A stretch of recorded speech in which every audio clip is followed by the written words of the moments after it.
ค่ำมาอากาศเป็นเย็นๆโอ้เช้ามาอากาศเป็นเย็นๆสายมาผัดร้อนเนาะพี่น้องโอ้ยคนเฮานี่เฮ็ดจั่งใดเอาลุกมาอั่นเข้าห้องน้ำก็เลยหุงข้าวต่อเลยหุงข้าวลวกผักไว้พู้นล่ะอัน6โมงพู้นล่ะจั่งค่อยสิออกไปแต่ว่าก็เฮ็ดไว้ซะก่อนเนาะเว้าเรื่องน้ำมันนี่ก็สิก็เติมได้แล้วเติมปั๊มนั้นแหน่ปั๊มนี้แหน่ได้1,500ก็สิได้แล่นอยู่จักติ2มื้อเดี๋ยวเบิ่ง2มื้อ3มื้อสิได้นอน2คืนล่ะพี่น้องก็สิได้กลับเนาะคันเติมน้ำมันบ่ได้สิได้กลับนอนเที่ยละคืน2คืนเก่าล่ะมันเฮ็ดจั่งใดเนาะเฮาคนหาเงินเนาะเฮาสิมากินแต่เงินเก่าเฮาก็บ่มันก็บ่ไหวเนาะเฮาก็ต้องหาเพื่อความอยู่รอดของคนเฮาเงินเก่าก็ให้มันอยู่หั้นล่ะ หากินไปสืบมื้อไปเนาะพี่น้องจั่งใดก็อืมปรารถนาว่าให้ได้เติมได้เนาะน้ำมัน ว่าแม่นผลกระทบสิบ่มาฮอดเฮาฮอดคือเก่าเด้อค่ะผลกระทบจากอันสงครามโลกสงครามตะวันออกกลางยังบ่ทันได้โลกดอกเนาะแค่ตะวันออกกลางอยู่แต่ว่าผลกระทบก็มาฮอดเฮาคือเก่ามาไกลอยู่เกษตรกิจน้ำมันนี่แหล้วคันบ่มีน้ำมันเอาสิขนส่งอิหยังได้บัดนี้แนวกินแนวอยากเราก็ต้องเตรียมไว้เราบ่แน่อาจสิขาดแคลนไปทางหน้าคนอีสานก็ยังดีว่ามีหม้องปลูกผักปลูกหญ้าข้าวก็มีอยู่แล้วไว้กินปลาร้าเราก็เฮ็ดใส่ไหไว้ดีกว่า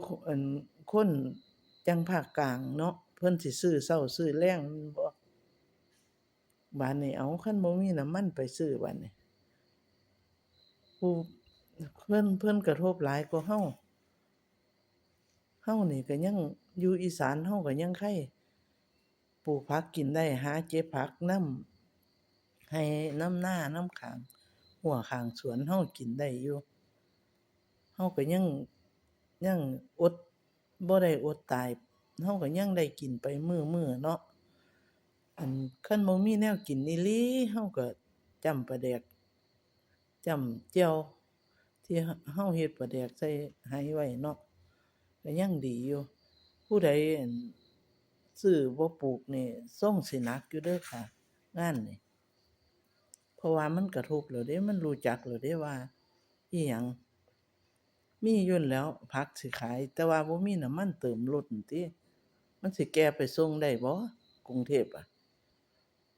นี่ล่ะตัวสำคัญหนึ่งโควิดก็รอบหนึ่งแล้วเนาะพี่น้องโควิดก็รอบหนึ่งแล้วบัดนี้สิหนักกว่าโควิดพู้นเด้บัดนี้เหลียวเบิ่งอยู่นั่นเพราะว่ามันบ่มีน้ำมันขนส่งอิหยังจักอย่างเลยเราก็อีสานก็สิบ่ได้กินอีสานก็สิบ่ได้กินอันปลาหมึกปลาทูก็สิหากินปลานำบ้านผู้ใดมีบ่อเลี้ยงปลาก็สิไคเนาะมันเป็นตาเฮ็ดไว้มันเป็นความพ่อแม่เราเว้านี่มันแม่นอีหลีเด้พี่น้องหาไว้ข้าวก็ตากแห้งไว้ข้าวเหนียวเราน่ะมะลางแม่เพิ่นเว้าให้ฟังเนาะเลาไปโรงเรียนสงครามโลกครั้งที่2อันแม่เลาน่ะเย็บผ้าขาว